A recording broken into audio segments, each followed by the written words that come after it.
Bupati Oku Timur melepas keberangkatan kontingen kontak tani nelayan andalan Kabupaten Oku Timur menuju Pekan Daerah KTNA ke-16 Sumatera Selatan.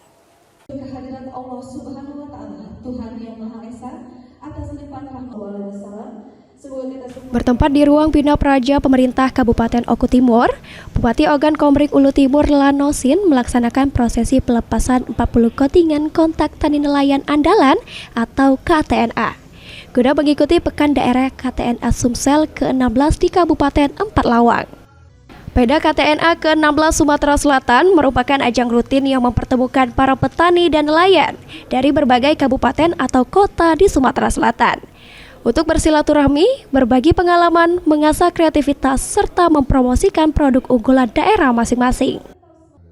Dalam sambutannya, Bupati Oku Timur Lanosin berpesan agar kontingen KTNA Oku Timur dapat menjaga marwah dan nama baik Kabupaten Oku Timur selama menjalani Peda KTNA Sumsel 2025 di Kabupaten Empalawang.